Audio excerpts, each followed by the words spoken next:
Hi guys, welcome back to a new blog. তো finally আজকে দীঘা ট্যুরে আমাদের ডে 2।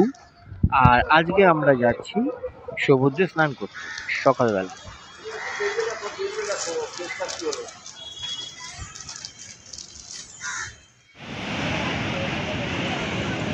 তো সমুদ্রের সামনে তো আমরা চলেই এসেছি, আপনারা দেখতেই পাচ্ছেন। আর সমুদ্রের পাড়েই দেখছেন সবাই বসে বসে স্নান করছে, কারণ ওপর থেকে অলরেডি অ্যালার্ম দিচ্ছিল যে বেশি দূরে জলে যেতে না করছিল।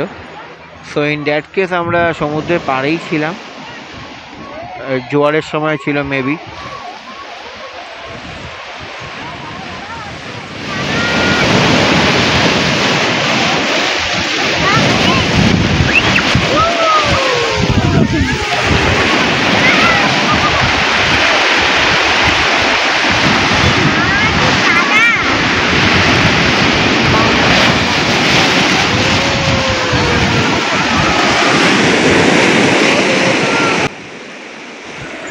এখানে কিছু কিছু জায়গা আছে যে জায়গাগুলো একটু স্লিপারি, মানে শ্যাওলা হয়ে হয়ে স্লিপারি হয়ে গেছে।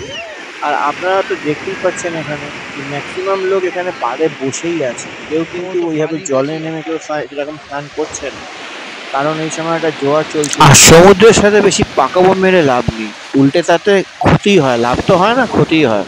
তাই আমরাও মানে পাড়ে বসেই স্নানটা সেরে নিলাম, যেহেতু ফ্যামিলি নিয়ে গেছি।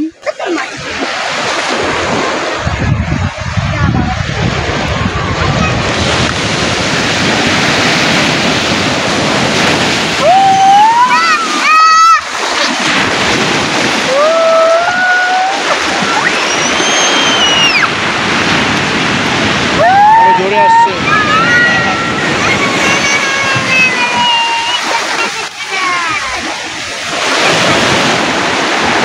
এদিকে আস।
তো আমার মেয়ে এখন এখানে বালি খুঁড়বে।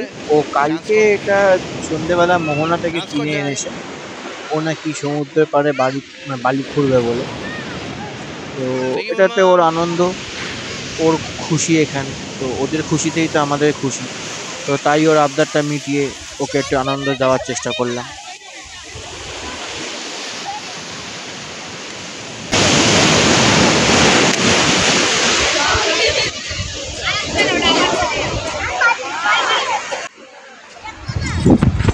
মেয়ের সাথে সাথে মেয়ের মাও বালি খুঁড়তে শুরু করে দিয়েছে।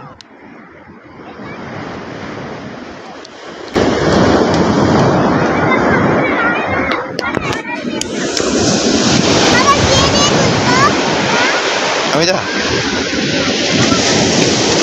মাম্মাম মাম্মাম মাম্মাম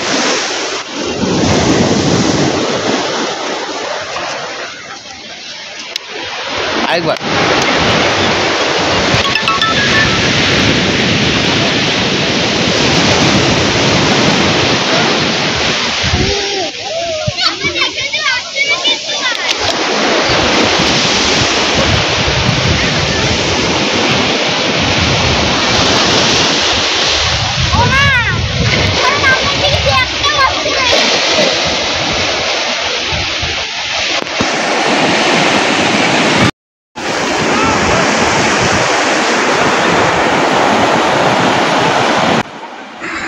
সো এবার আমি ফোনটা রেখে এবার একটুখানি ফ্যামিলির সাথে টাইম স্পেন্ড করব।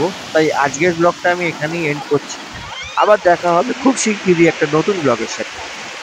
আর ভিডিওটা যদি ভালো লেগে থাকে তাহলে অবশ্যই লাইক, শেয়ার অ্যান্ড সাবস্ক্রাইব করতে ভুলবেন না কিন্তু।